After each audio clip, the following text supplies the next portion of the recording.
Hard. इस batch में हम शुरू करें। हार्ड। इस बैच में हम लोग ग्रामर पढ़ रहे हैं, जिसमें सिंपल सेंटेंस चल रहा है। सिंपल सेंटेंस में 4 पॉइंट हम पढ़ चुके। Nominative absolute, number 2 infinitive, number 3 participle, number 4 noun और केस इन अपोजिशन। बताया आपको, और मुझे विश्वास है कि आपको खूब अच्छे ढंग से समझ में आया होगा। ठीक है, सलाह देते हैं कि जो लड़के आज से ज्वाइन कर रहे हैं वे पीछे वाले जितने पार्ट हमने पढ़ाए हैं वो सब पढ़ डालें, क्योंकि आप परीक्षा देते हो, पढ़ रहे हो, बाद में आपकी क्या होगी, परीक्षा होगी।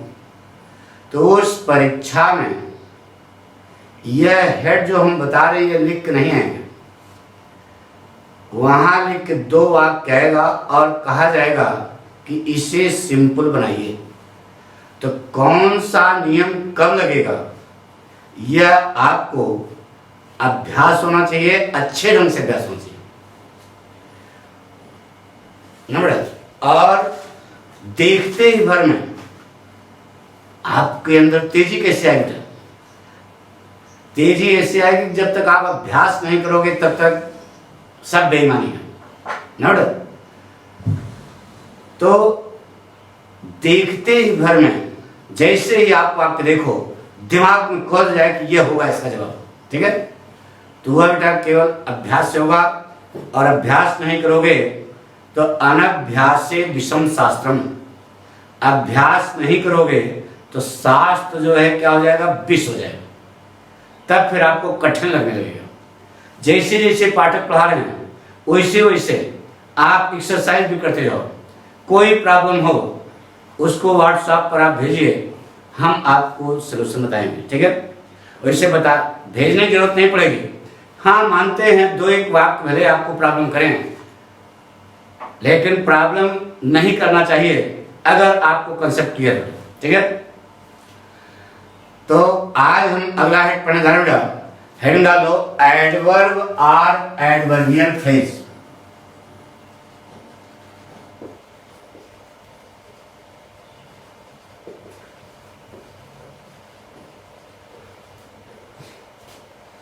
एडवर्ब और एडवर्बियल फ्रेज जो लिखा है पहले इसका अर्थ समझो।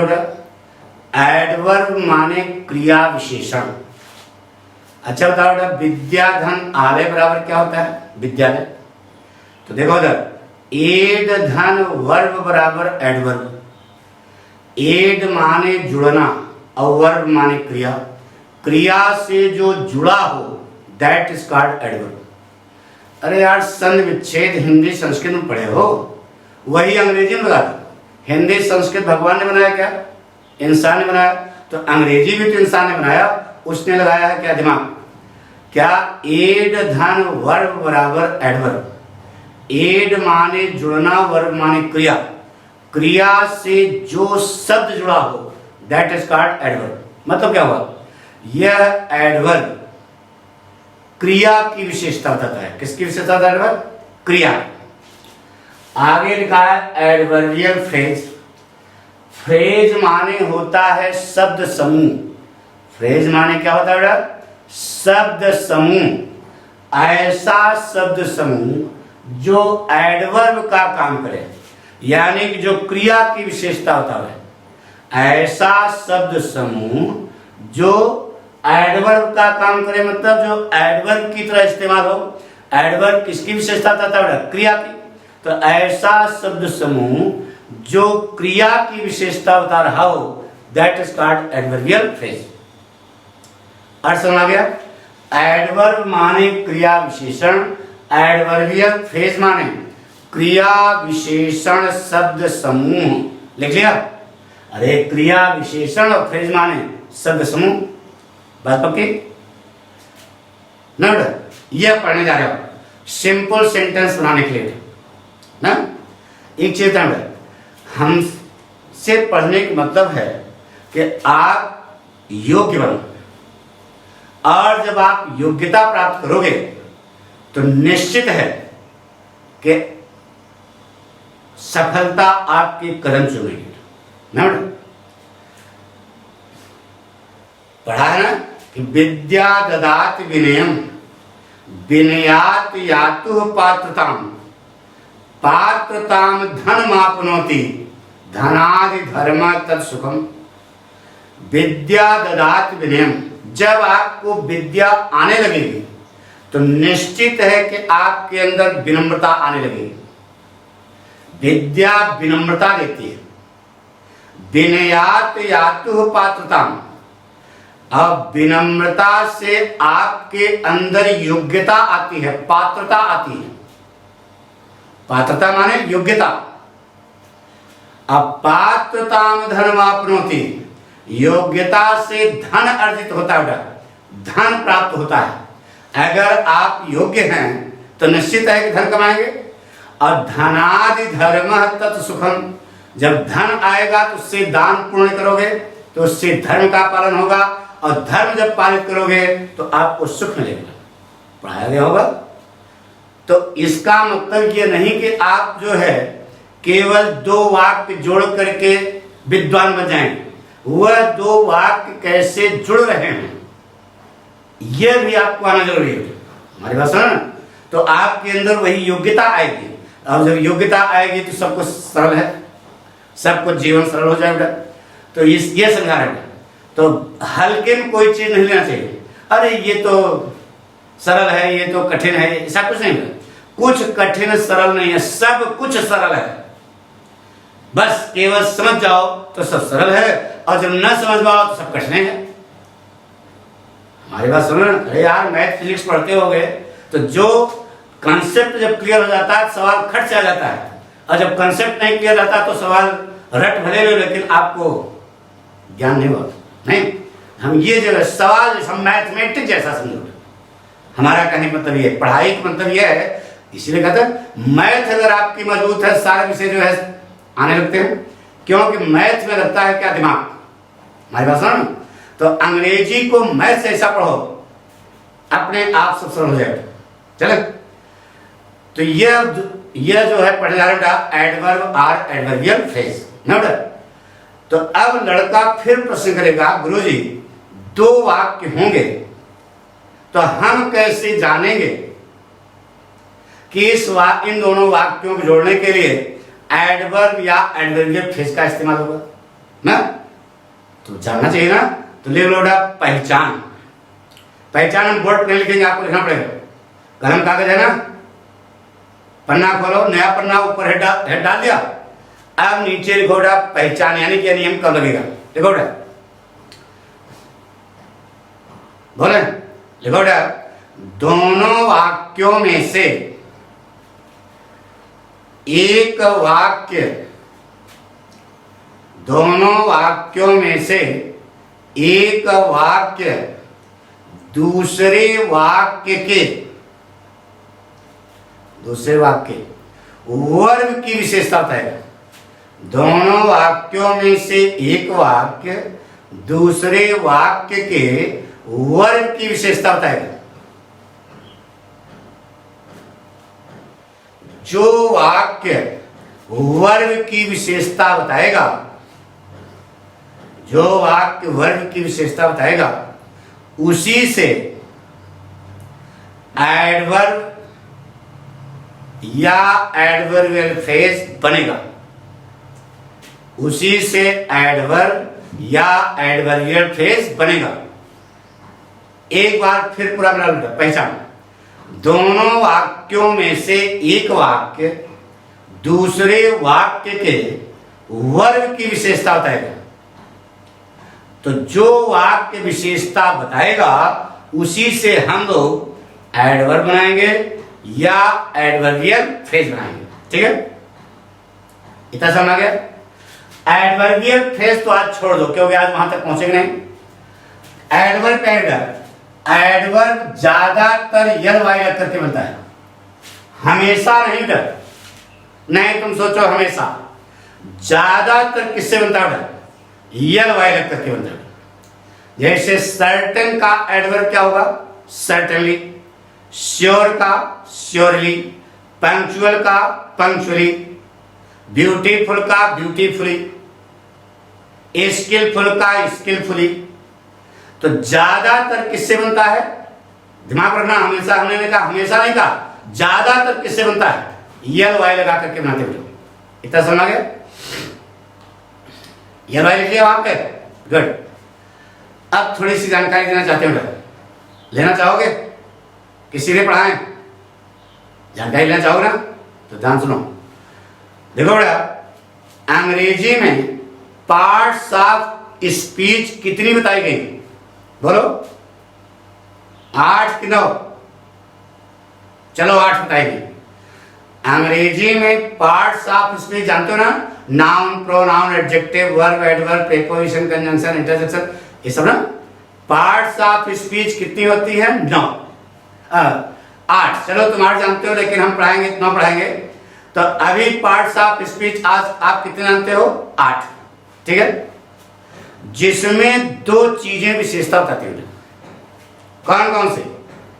एडजेक्टिव और एडवर्ब। ये 2 चीजें विशेषता बताती हैं। एडजेक्टिव विशेषता बताता है और एडवर्ब विशेषता बताता है। एडजेक्टिव 3 चीजों को क्वालिफाई करता है, यानी कि एडजेक्टिव 3 चीजों की क्या बताता है? विशेषता बताता है। नाउन की, प्रोनाउन की और इंटरजेक्शन की। एडजेक्टिव कितनी चीजों की विशेषता बताता है? 3 चीजों की, नाउन, प्रोनाउन और इंटरजेक्शन। इन तीनों को छोड़कर बचे कितने? 5। बचे कितने? 5। उन सब की विशेषता बताता है कौन? एडवर्ब। यानी कि एडवर्ब का क्षेत्र एडजेक्टिव से क्या है? बड़ा। इसी नियम के आधार पर हम लोग बड़े बड़े वाक्य बना लेते हैं। कोई भी वाक्य आएगा उसमें यह नियम जरूर लगा होगा। शी कुक्ड द फूड, छोटा सा वाक्य है, she cooked the food in the kitchen. इस वाक्य में भी एडवर्ब और एडवर्बियल फ्रेज लगा है। जब हम पढ़ाएंगे तो आपको क्लियर होगा, परेशान न हो। एडवर्ब नहीं लगा तो एडवर्बियल फ्रेज लगा है। यानी कि कर्ता, क्रिया और कर्म क्या होता है? कर्ता, क्रिया और कर्म, ये तो मेन वाक्य हुआ। इसके बाद जैसे ही हम वाक्य आगे बढ़ाते हैं वैसे ही लगाना पड़ता है क्या? Adverbial phrase. क्योंकि बिना एडवर्बियल फ्रेज के वाक्य आगे बढ़ेगा ही नहीं। ठीक है, इतना समझ गया? दोनों पॉइंट, 2 पॉइंट तक अंग्रेजी में 2 चीजें विशेषता बताती हैं, एडजेक्टिव और एडवर्ब। एडजेक्टिव 3 चीजों को क्वालिफाई करता है, नाउन, प्रोनाउन और इंटरजेक्शन। इन तीनों को छोड़कर जितने भी पार्ट्स ऑफ स्पीच बचते हैं सबको मॉडिफाई कौन करता है? एडवर्ब। यानी एडवर्ब का क्षेत्र क्या है? बड़ा। यहां पर जो पढ़े जा रहे हो एडवर्ब ज्यादातर किससे बनता है बेटा? यल वाई लग करके। बताया भी कि श्योर का श्योरली, सर्टेन का सर्टेनली, डिफरेंट का डिफरेंटली, सडन का सडनली। तो एडवर्ब बना लोगे। अब जब एडवर्ब आप बना लोगे तो उसको कहां फिट करोगे? इसके लिए 3 नियम है। अगर यह कंसेप्ट जो बताया जा रहा है तीनों अगर आपको क्लियर नहीं है तो सारी समस्याएं बनी रहेंगी, वह कभी भी आपकी दूर नहीं होंगी। तो आप जो बताने जा रहे हैं तीनों पॉइंट उसको आपको लिखना पड़ेगा। पहचान तो लिख लिया ना? नंबर 1 लिखो, यदि एडवर्ब पूरे वाक्य को, लिख रहे हो नहीं? यदि एडवर्ब पूरे वाक्य को मॉडिफाई करता है, मॉडिफाई माने विशेषता बताना, ब्रैकेट में लेना। यदि एडवर्ब पूरे वाक्य को मॉडिफाई करता है तो प्रायः ध्यान, प्रायः वाक्य के शुरू में रखा जाता है, प्रायः वाक्य के शुरू में रखा जाता है।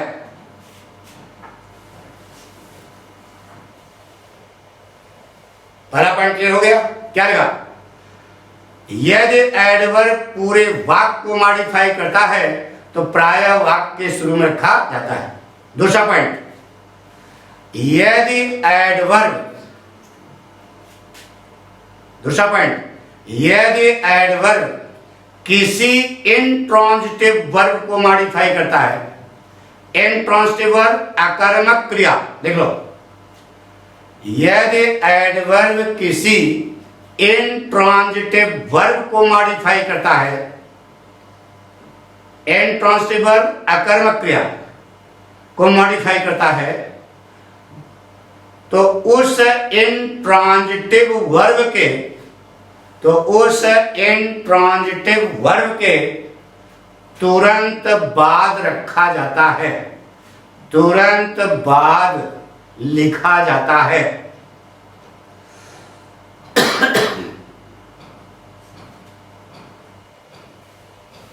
प्रश्न ला लो, यदि एडवर्ब किसी इंट्रांजिटिव वर्ब को मॉडिफाई करता है तो उस इंट्रांजिटिव वर्ब के तुरंत बाद लिखा जाता है। तीसरा पॉइंट, यदि एडवर्ब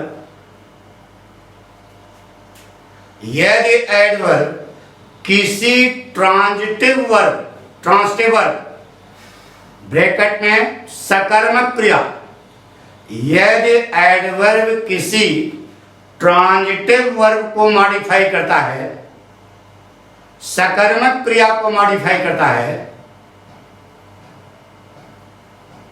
तो उस ट्रांजिटिव वर्ब के ऑब्जेक्ट के बाद रखा जाता है, उस ट्रांजिटिव वर्ब के ऑब्जेक्ट के बाद रखा जाता है। नोट कर लिया? क्या था?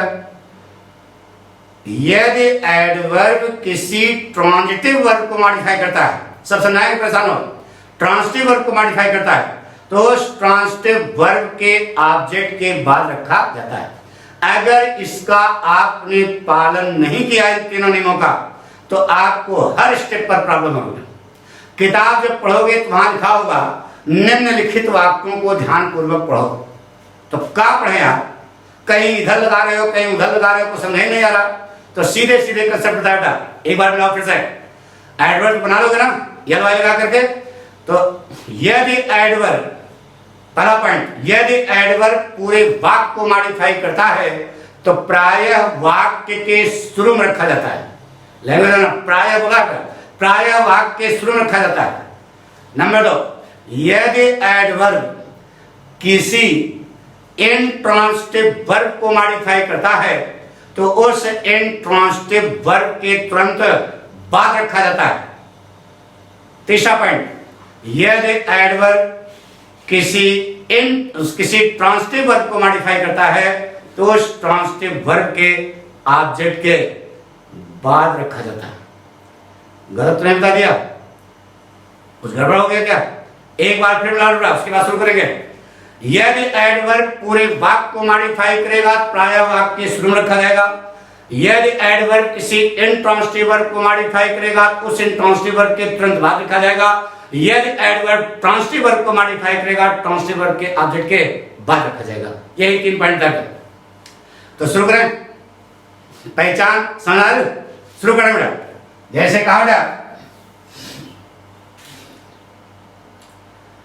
सी विल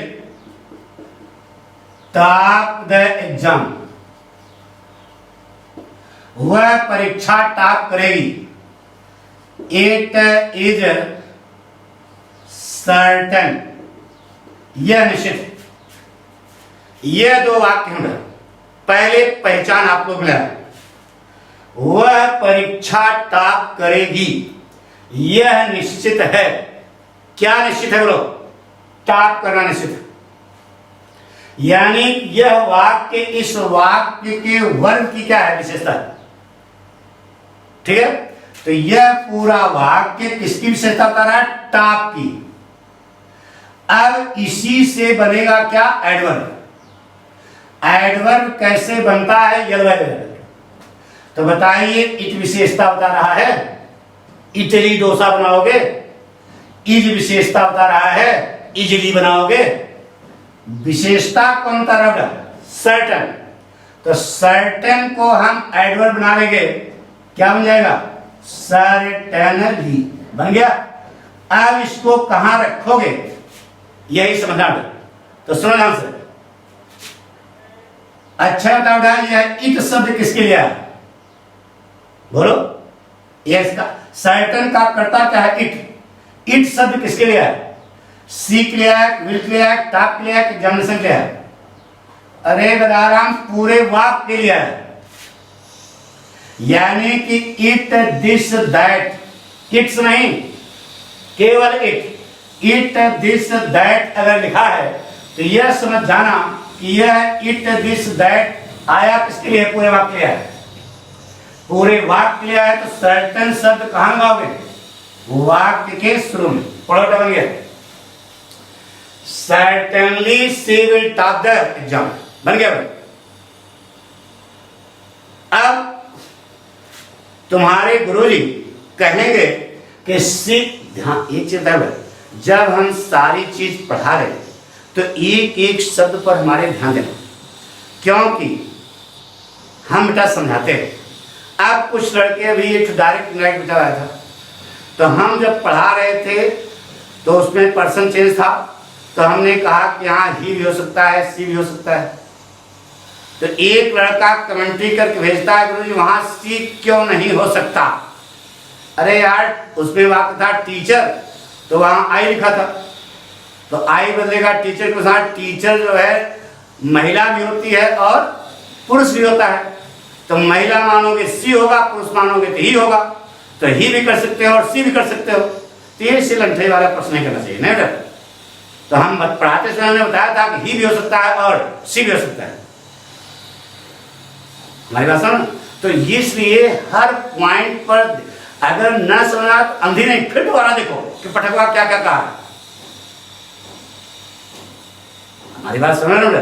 तो ये सब जो है ये फालतू बातें नहीं, मजा नहीं आती। फिर तो फिर हम ये समझते हैं कि हमारे विद्यार्थी हमको ध्यान से नहीं सुन रहे हैं, जबकि हमने उस वाक्य को बताते समय बताया था कि टीचर जो है कॉमन जेंडर है, स्टूडेंट कॉमन जेंडर है, तो वहां पर ही भी मान सकते हो, सी भी मान सकते हो, नहीं। तो वही चीज यहाँ बताया जा रहा है कि हमने बनाया certainly she will top the exam, ये बना वाक्य। आपका वाक्य कंपटीशन में भी सही, लेकिन गुरुजी ने समझा दिया कि बेटा इसको ऐसा भी कहोगे, she will top the exam certainly. हमने कहा बेटा सही है, चाहे यहां लगाओ चाहे यहां लगाओ, अंधी न मारो। अब उसको समझो कि क्यों certainly she will top the exam या she will top the exam certainly, यह भी वाक्य आपका सही है। तो अब लड़का जानना चाहता है गुरुजी क्यों नहीं, आप कर रहे हो आपके शुरू में रखा जाएगा। अब गुरुजी हमारे बता रहे हैं she will top the exam certainly, ये भी सही है। तो हमने कहा था सही है, क्यों सही है इसको जानना चाहोगे, पक्का। अच्छा बेटा, जहाज का उल्टा क्या होता है, जहाज। डालडा का उल्टा क्या होगा, डालडा। लाडला का उल्टा क्या होगा, लाडला।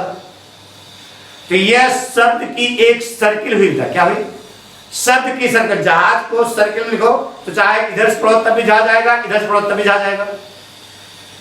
हमारी बात सुनो, शब्द की सर्किल। अरे दवा लेते हो शीशी, दवा की बोतल ले आओ तो देखो उस पर दवा का नाम लिखा रहता है ना ढक्कन पर, तो ऐसे घुमा लगा रहता है। तो यानी कि जिस प्रकार से शब्द की सर्किल होती है, शब्द की सर्किल हुई ना, जहाज उल्टा सीधा एक समान, उसी प्रकार से वाक्य की भी क्या होती है, सर्किल होती है। वाक्य की भी क्या हो सकती है सर्किल। अब यह वाक्य लिखा हमने, certainly she will top the exam. इस वाक्य को धनुष जैसा ऐसा मोड़ो, धनुष जैसा ऐसा मोड़ो, तो सर्टेनली चाहे पहले पढ़ो चाहे बाद पढ़ो। तो सर्टेनली देखो हम पढ़ रहे हैं, certainly she will top the exam, certainly she will top the exam, certainly. अरे सर्टेनली पहले वाला लास्ट आ गया। हमारी बात सुनो ना, दोनों वाक्य सही है, चाहे आप पहले लगाओ चाहे बाद में लगाओ। लेकिन सावधानी, जब आप कंपटीशन जाओगे तो वहां पर एग्जामिनर जानना चाहता है कि इसको कंसेप्ट क्लियर है कि नहीं। तो कंसेप्ट यह है कि प्रायः वाक्य के शुरू में ही रखा जाता है, इसीलिए हमने वहां लैंग्वेज लिखा दिया, हमेशा नहीं, प्रायः। कहां लगाओगे? वाक्य के शुरू में, तब ज्यादा जोरदार नहीं। कहते निश्चित, ऐसे बोलते हो ना, ऐसे बोलते हो ना, निश्चित रूप से वह परीक्षा टॉप करेगी। तो सर्टेनली कहा ना चाहिए शुरू में, इसीलिए कहा जाता है प्रायः कहा रखा जाता है वाक्य शुरू में। वाक्य के अंत में भी लगा दोगे तब भी आपका वाक्य सही माना जाएगा। लेकिन माना जाएगा और सही है, दोनों में अंतर है। जहाज सीधा लिखा है और जहाज उल्टा लिखा है, दोनों का अर्थ है, दोनों का भाव एक है। तो बताया जिस प्रकार से शब्द की सर्किल होती है उसी प्रकार से वाक्य की भी सर्किल होती है। तो आप इसको पहले लगा सकते हो बाद में, लेकिन ज्यादा अच्छा मानते हैं पहले। क्लियर हो गया? जैसे कहा बेटा,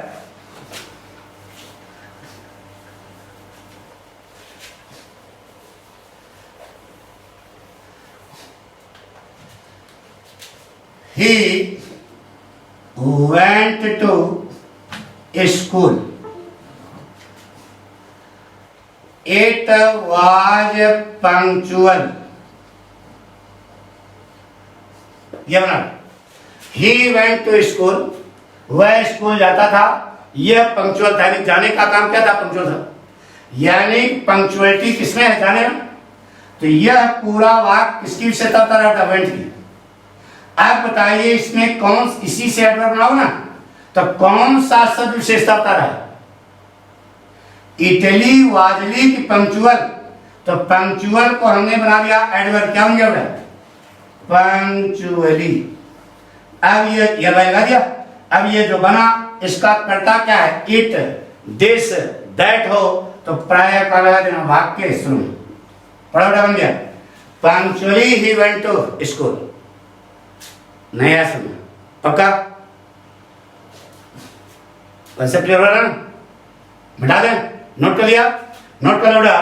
punctually he went to school, और he went to school punctually, यह भी सही है।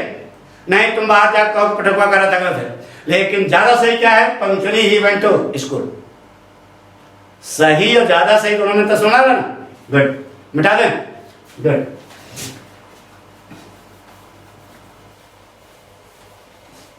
जैसे दूसरा आप देखो बेटा, he will win the medal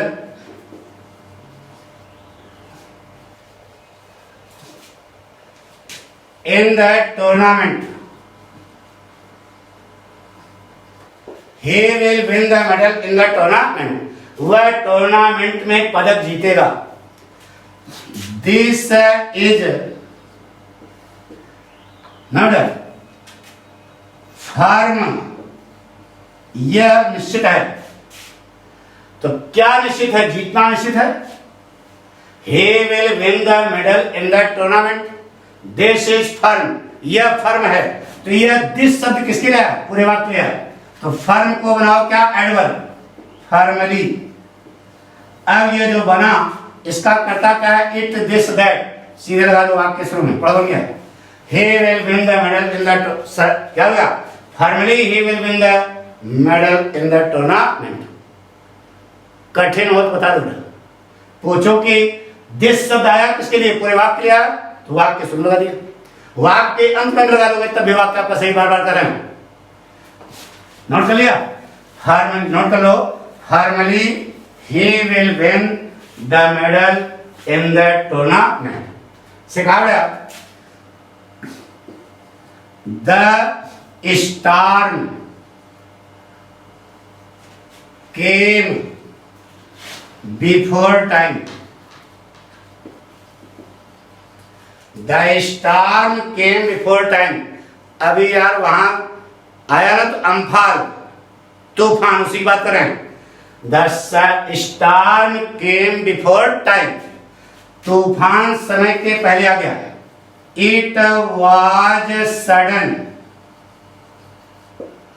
it was sudden, यह अचानक हुआ। इट वॉज सडन, सडन शब्द किसकी विशेषता बता रहा है? कम की ना। अब सडन को हम बना लेंगे क्या? एडवर्ब। क्या बन जाएगा? सडनली बन गया। अब इसका कर्ता क्या है? इट दिस दैट, पूरे वाक्य लिया तो कहां लगा दो? वाक्य के शुरू में। पड़ोटा बन गया। Suddenly the storm came before time, अचानक तूफान समय के पहले आ गया। कोई कठिन बता दो, आप बाद लगा दो। देखो वहां लगा रहे हैं, वाक्य शुरू में जाएगा। The storm came before time suddenly, the storm came before time suddenly, the storm came before time. वाक्य शुरू में लग सकता है, वाक्य अंत में लग सकता है, लेकिन ज्यादा अच्छा क्या है? वाक्य के शुरू में। अचानक तूफान समय के पहले आ गया। नहीं ऐसा सिखाड़।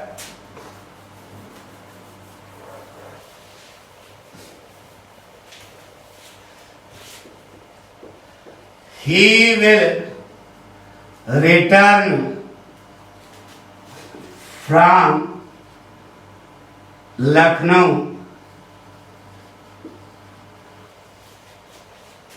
by evening. He will return from Lucknow by evening. It is definite. यह वाक्य, वह शाम तक लखनऊ से वापस आएगा, यह निश्चित है। तो निश्चित क्या है? वापस आना। यानी कि यह पूरा वाक्य विशेषता बता रहा है किसकी? रिटर्न की। तो डेफिनेट को हम बना देंगे क्या? डेफिनेटली, डेफिनेटली बन गया। अब इसको फिट कहां पर? इसका करता क्या है? इट। तो इट शब्द आया पूरे वाक्य के लिए, लगा दो। पढ़ा बन गया। Certainly he will return from Lucknow by evening, निश्चित रूप से वह शाम तक लखनऊ से वापस आ जाएगा। बात समझ आ गया? पक्का? कॉन्फिडेंस? पहला कंसेप्ट क्लियर हो गया? सही। अब दूसरा देखो, अब 10 दिन इसमें थोड़े लगाएंगे, 2 दिन लगेगा। एक आज एक कल। कुछ लड़के एक पीरियड तो पढ़ते हैं, दूसरे में पढ़ने के लिए उपस्थित रहते हैं कम लोग, ज्यादा से ज्यादा होंगे क्योंकि वो लाभ हो जाता है। तो उसके लिए आप टाइम से कलम और कागज लेकर के और मोबाइल लेकर के बैठ जाएं। तो जो जो पॉइंट हम बता रहे हैं, यह रामबाण है, लक्ष्मण बाण नहीं है। जीवन में आपके काम आएगा। पक्का? हमारी बात सुन रहे ना? नोट कर लिया? दूसरा पॉइंट क्या था? जरा पढ़ो। पहला वाक्य क्लियर हो गया ना? अरे यार पूरे वाक्य को मॉडिफाई करेगा, वाक्य सुन रखा जाएगा, साफ साफ बात। पक्का? अब दूसरा पॉइंट देखो। दूसरा पॉइंट क्या लिखा कि यदि एडवर्ब किसी इंट्रांसिटिव वर्ब को, पहले तो इंट्रांसिटिव वर्ब समझ जाए। इंट्रांसिटिव वर्ब माने क्या लिखा था? आकर्मक क्रिया। तो कैसे हम जानेंगे कि ट्रांसिटिव वर्ब है कि intransitive verb? Active voice, passive voice पाठक पढ़ेंगे। अरे हम पढ़ा चुके, उसको देखो, उस पर चौकस मौज आ जाएगा। और जिंदगी भर कभी आप सब हमारा है चैनल पर, यूट्यूब पर English by Pathak, passive voice वाली हेडिंग लिस्ट पे चले जाना। पैसिव वॉइस पहले दिन से पढ़ाना शुरू किया है, एक एक पॉइंट आपको क्लियर होगा। उसमें जरूर लिखा होगा कंपटीशन के लिए। कंपटीशन वगैरह कोई तोप नहीं है बेटा, आप पढ़ोगे 100% आपको समझ आएगा, ये हम आपको विश्वास दिलाते हैं। ठीक है, आप उसको पढ़ डालें। ठीक है, अब इंट्रांसिटिव वर्ब हम कैसे पता करेंगे, इसलिए कह रहे हैं कि इंट्रांसिटिव वर्ब ट्रांसिटिव वर्ब कैसे पता करोगे, हम पैसिव वॉइस बता चुके हैं, लेकिन यहां फिर आ गया तो फिर बताते हैं। बताएं ऐसा नहीं कि हम बता चुके तो नहीं बताएंगे, बताएंगे। डोंट वरी, बी हैप्पी, खुश रहो, आपको आएगा बड़े। तो ध्यान सुनो, क्रिया में क्या और किसको, क्या अथवा किसको लगाने से अगर जवाब मिलता है, अगर जवाब मिलता है तो उसे ट्रांसिटिव वर्ब कहते हैं। क्या कहते हैं?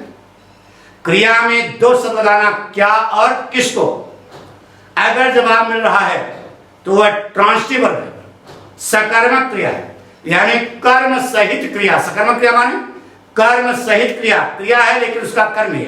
जैसे समझाते हैं, गीता गीत गाती है, गीता क्या गाती है? गीत, जवाब मिल रहा है। लड़के क्रिकेट खेलते हैं, लड़के क्या खेलते हैं? क्रिकेट खेलते हैं, जवाब मिल रहा है, ट्रांसिटिव वर्ब है ना। वह मेरी मदद करता है, वह किसकी मदद करता है? मेरी मदद करता है ना। तो जवाब मिल रहा है, जवाब मिल रहा है, कौन सी वर्ब हो गई? ट्रांसिटिव वर्ब हो गई। वह तुम्हें गाली देता है, वह किसको गाली देता है? तुम्हें गाली देता है। तो क्रिया में दो शब्द लगाना, क्या और किसको, अगर जवाब मिल रहा है तो वह ट्रांसिटिव वर्ब है, उसे हम सकर्मक क्रिया कहते हैं। लेकिन सकर्मक नहीं, आपको बताना है क्या अकर्मक क्रिया क्या है, इनट्रांसिटिव वर्ब क्या है। तो फिर सुनो, क्रिया में क्या और किसको लगाओगे, यदि जवाब नहीं मिलेगा, यह जवाब नहीं मिलेगा तो वह इनट्रांसिटिव वर्ब होगी, अकर्मक क्रिया, यानी ऐसी क्रिया जिसका कोई कर्म न। कर्म कैसे पता करते हैं? क्या और किसको लगाते हैं तो कर्म मिलता है, अब जवाब मिलता है तो कर्म। अगर जवाब नहीं मिलता है तो वह क्या होते हैं? इनट्रांसिटिव। जैसे कहा, वह पेड़ के नीचे सोती है, वह क्या सोती है? पेड़ के नीचे, वह क्या सोती है? कोई जवाब है? वह किसको सोती है? कोई जवाब है? वह कहां सोती है? पेड़ के नीचे। तो कहां नहीं लगाना, केवल दो शब्द लगाना है, क्या और किसको ना। जैसे कहा, वह कमरे में रोता है, वह क्या रोता है? कोई जवाब है? वह किसको रोता है? कोई जवाब है? वह कहां रोता है? कमरे में रोता है। तो क्रिया में दो शब्द लगाना, क्या और किसको, अगर जवाब न मिले तो वह इनट्रांसिटिव वर्ब है, और इनट्रांसिटिव वर्ब के तुरंत बाद एडवर्ब का इस्तेमाल किया जाता है। पक्का? कॉन्फिडेंस? तो नंबर दूसरा चल रहा है बेटा, देखो बेटा ऐसे लिखा,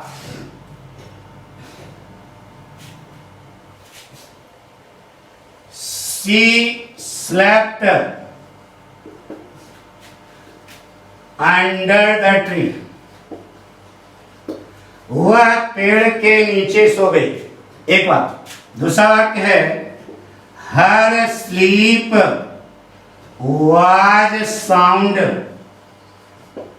उसकी नींद गहरी थी। ये दो वाक्य आपके सामने। अब कहेगा सिंपल बनाइए, तो वह पेड़ के नीचे सो गई, उसकी नींद गहरी थी। इन दोनों वाक्यों में एक वाक्य दूसरे वाक्य के वर्ग की विशेषता है। हर स्लीप वाज साउंड, उसकी नींद गहरी थी। यह पूरा वाक्य विशेषता किसकी तरह? स्लीप की। स्लीप निद्रा कैसी थी? हल्की थी कि गहरी थी? गहरी थी, यानी यह पूरा वाक्य विशेषता बता रहा है किसकी? स्लीप की। ठीक है, अब बताइए इसमें कौन सा शब्द विशेषता बता रहा है? साउंड। तो साउंड को हम लोग बना लेंगे एडवर्ब। कैसे बनता है? साउंडली। अब कंसेप्ट समझा करो, बन गया। अब इसको कहां रखोगे? देखो इसका कर्ता क्या है? स्लीप। यह स्लीप काट देना, यह स्लीप मेन वाक्य में कहीं कहीं होगा। है किस रूप में है? वर्ब के रूप में है। अब देखो यह ट्रांसिटिव वर्ब है कि इनट्रांसिटिव वर्ब? क्रिया में क्या और किसको लगाओ? वह सो गई, वह क्या सो गई, वह किसको सो गई? कोई जवाब है? नहीं है ना। तो कौन सी वर्ब हुई? इनट्रांसिटिव वर्ब हुई। इनट्रांसिटिव वर्ब के तुरंत बाद पढ़ो क्या बन गया? पढ़ो।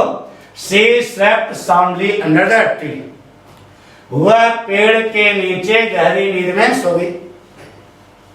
She slept soundly under the tree. अगर यह साउंडली आप शुरू में लगाते हो, अंत में लगाते हो, अंडर के बाद, तो आपका वाक्य 100% गलत होगा। इन ट्रांसिटिव वर्ब के तुरंत बाद इसका इस्तेमाल होता है। पक्का समझ नहीं यार? अरे यार इंट्रांसिटिव वर्ब है, इंट्रांसिटिव वर्ब के तुरंत बाद लगा दिया, साफ साफ बात नहीं। जैसे कहा ना,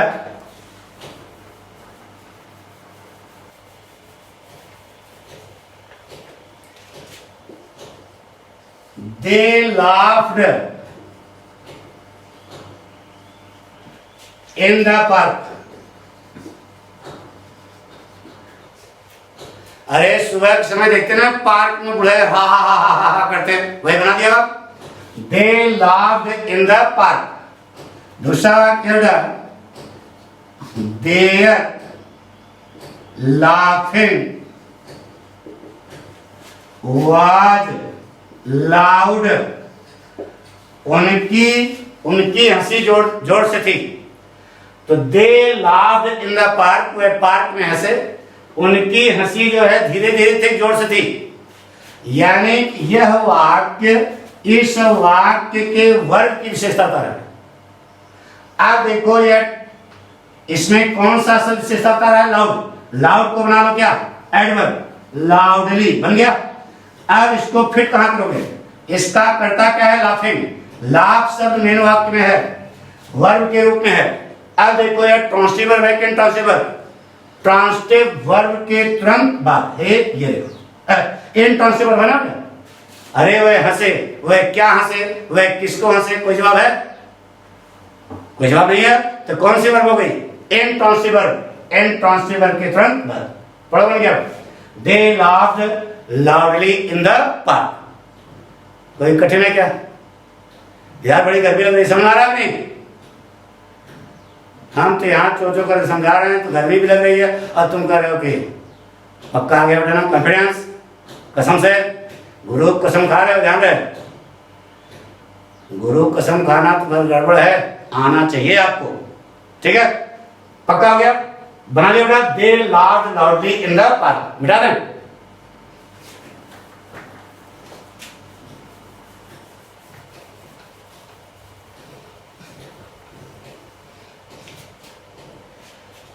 जैसे कहा है he wept in the कमरा, he wept in the room, वह कमरे में रोया। his weeping was bitter, उसका विलाप दर्दनाक था।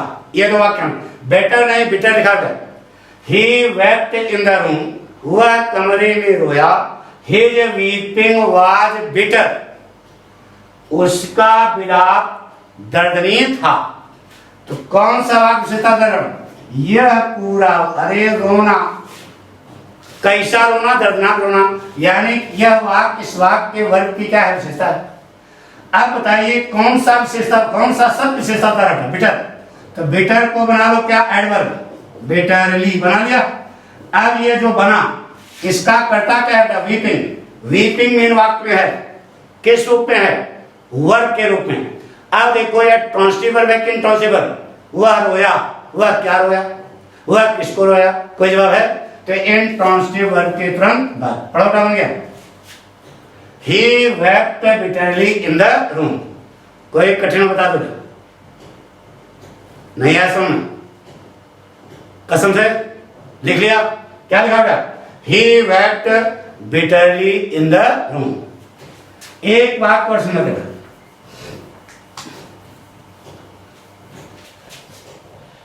the train arrived at the platform. गाड़ी प्लेटफॉर्म पर पहुंच गई ना बेटा। दूसरा वाक्य है इट्स अराइव, अरे इट्स लिखा होगा, इट्स अराइवल वाज पंक्चुअल, यह वाक्य। The train arrived at the platform, गाड़ी प्लेटफॉर्म पर पहुंची, इसका पहुंचना पंक्चुअल था। इट्स अराइवल वाज पंक्चुअल, यानी कि यह पूरा वाक्य विशेषता किसकी बता रहा है? अराइव की, पहुंचने की विशेषता है, पंक्चुअली पहुंची। तो ये ना कौन सा शब्द विशेषता बता रहा है? पंक्चुअल। पंक्चुअल को हम बना लेंगे क्या? एडवर्ब। क्या हो जाएगा? पंक्चुअली ना बेटा। अब ये जो बना, इसका कर्ता क्या है? अराइव। अराइवल का ना अराइव मेन वाक्य में है, किस रूप में है? वर्ब के रूप में। डायरेक्ट अब ट्रांसलेटिव वर्ब है कि इनट्रांसलेटिव वर्ब? गाड़ी पहुंची, गाड़ी क्या पहुंची? कोई जवाब है? गाड़ी किसको पहुंची? जवाब है गाड़ी कहां पहुंची? प्लेटफॉर्म पर। तो कहां नहीं लगाना है, क्या और किसको लगाना है? क्या और किसको लगाने से जवाब मिला, नहीं मिला तो कौन सी वर्ब हो गई? इनट्रांसलेटिव वर्ब। इनट्रांसलेटिव वर्ब के तुरंत बाद पढ़ा बन गया। The train arrived punctually at the platform. कोई कठिन बता दो, ठीक है? नहीं आसान, मिटा दें। The train arrived punctually at the platform. Note कर लिया? और कहीं लगाओगे तो गलत होगा, ध्यान रहे। मिटा रहे हैं।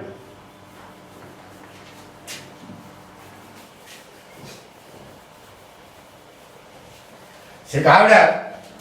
He works in the office. Office एक दो, फिर एक दो। He works in the office. His working is hard.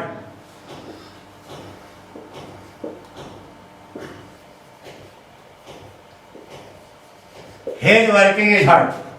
वह ऑफिस में काम करता है, उसका काम कठिन है। His work कठिन काम करता है, यानी कि यह जो वाक्य है, काम करने की विशेषता क्या है? वो हार्ड है। यह वाक्य इस वाक्य के वर्ग की विशेषता बता रहा है। अब बताइए कौन सी शब्द विशेषता बता रहा है? हार्ड। हार्ड को बना लो एडवर्ब। क्या? हार्ड। हार्ड का हार्ड रहेगा, हार्डली ना करना। हार्डली शब्द होता है, लेकिन इसका अर्थ हो जाता है मुश्किल से। वो अभी आगे हम पढ़ाएंगे। तो हार्ड एडजेक्टिव भी है और एडवर्ब भी है। तो इस आपको इसीलिए लिखा था, प्रायः ही अदरवाइज लगा देते हैं। तो अंधी न मार देना कि हमेशा अदरवाइज होके रहो। तो हार्ड खुद एडवर्ब है, इसलिए हार्ड का हार्ड रहा। अब इसका कर्ता क्या है? वर्किंग। वर्किंग मेन वाक्य में है वर्क। अब ट्रांसलेटिव वर्ब किन ट्रांसलेटिव वर्ब? इन ट्रांसलेटिव वर्ब है। तो इन ट्रांसलेटिव वर्ब के तुरंत बाद वह ऑफिस में कार्य करता है। क्या कार्य करता है? कोई जवाब है? किसको कार्य करता है? कोई जवाब है? तो इन ट्रांसलेटिव वर्ब हो गया। इन ट्रांसलेटिव वर्ब के तुरंत बाद क्या बना रहा है? He works hard in the office. ठीक है? आपको दो पॉइंट भी आपको बताएगा। अभी दो पॉइंट आपको बताने हैं। कौन कौन से? ट्रांसलेटिव वर्ब वाला और फिर एडवर्बियल फ्रेज वाला। इसको हम अगले एपिसोड बताएंगे। पक्की बात? समझ आएगा? तो आप इसे लाइक किया करें, फिर बताओ लाइक करें, शेयर करें, सब्सक्राइब करें। जितना ढंग से प्रचार प्रसार हो सकता है करेंगे। यही पाठक की गुण दक्षिणा है। Thank you.